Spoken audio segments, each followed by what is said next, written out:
Hello mga kamami, good morning. Another day, another mini vlog. For today's video mga moms ko, ayan. For the pala ako dyan ng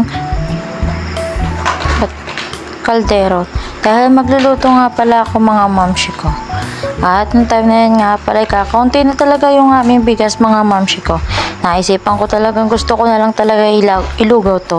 Pero ang hirap namang papasukin yung mga anak ko na lugaw yung kanin nila. Kaya yan, isinahin ko na lang talaga siya mga moms ko. Kasi ang hirap din naman kaya talagang pumasok sa school na almusal mo ay lugaw. Wala ka na talagang malalaman sa buhay. Ay, hindi ganon. Sinigang ko na nga pala dyan yung sinaing mga mamshi ko at nagsimula na ako magkukas-ukas dito. At nung time na to nga pala, nagpabili nga pala ako dyan sa anak ko ng 2 itlog at isang Lucky Me. Dahil yun lang talaga naman ang budget namin. Napakahirap talaga pag walang work mga mamshi ko. Bakit ba naman nagtaghinapat, dumagdag pa ang bagyong iyan ay kay namang buhay na iyan. Nagsabay-sabay na talaga. At pininaw ko na nga pala itong nilabang ko ng isang araw. At titiklopin ko talaga siya mga mamshi ko. Siyempre wala namang magtitiklop niya mga mamshi ko kung hindi ako pa din. At nung time na to nga pala ay yung aking anak na maliit ay andyan lang sa gilid naglalaro. Ay tulog pala. At ito nga pala yung aking mga tiklopin. Tayo naman ang anak ko ay nagigising na talaga nung time na iyan. At tapos naman pala ay dumating na nga pala itong in-order kong didihan niya. Pero ang nangyari mga mamshi ko, hindi siya dinidihan ng aking anak. Kung hindi kinagat-kagat na lang. Pero napakaganda talaga niyang inuman ng tubig at hindi siya nabubobo.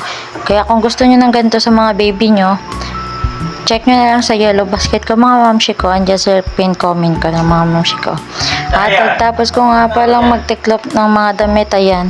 For the imis na ako dito mga mamshi ko at kita nyo naman kung gaano kagulo ang kwartong ito. Siyempre aayusin ko yung mga mamshi ko at hindi pwede tayong matulog na naman na ganyang kagulo yan at ganyang kadumi yan. At habang nag-uimis ako dito ay mga batang makukulitin na doon sa labas. Pinalabas ko na talaga muna sila at ayoko talaga ng mga batang makulitin sa loob ng kwarto. At ang hirap talaga maghiwalay-hiwalay ng mga damit na to at sa dami ka naman namin mag-anak ay talagang hindi ko na maintindihan. Kahit ba namang anong hanay ko dyan sa mga damit na mga yan, ay pag yan ay nagkuhaan ay talaga namang kala mo na may kinahig ng manok. At itong anak ko nga pala pumasok na agad yan. Talaga naman, tingnan nyo naman kung gaano kalikot yan.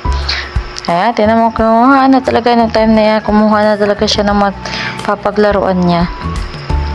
At yung panganay ko nga pala tinawag ko na at sabi ko yung electric fan ay talagang gustong gusto ng bitbitin ng kanyang kapatid. At yung time na to nga pala, yung aking binansuhang anak ay talagang pinagdidiskitahan yung inuman ng kanyang kapatid. Pero naman yung kanyang kapatid ay hindi naman iniinuman kundi kinakagat-kagat lang yung straw.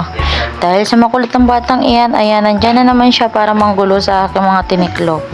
Sabi ko sa kapatid ko, sa anak ko ay dalahin na ang kanyang kapatid sa labas. Nagkakamali na talaga ako mag-voice over mga mamshi ko dahil gabi na talaga ito, talas 9 na ako nagbo-voice over. Paano ba naman na yung batang kulit na yan ay tudo talaga palambing palagi at wala na talaga akong magawa. Ang hirap-hirap pag-edit talaga pag ang batang yan ay napakakulit. Time na ito nga pala talaga maririnig mo na may sobrang kalikutan na.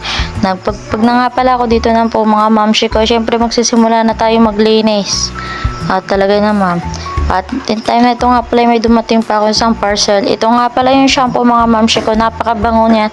At talagang proven tested ko na. Kaya kung gusto nyo ng ganitong shampoo, mabango, pang perfume ng mayaman, check nyo na siya.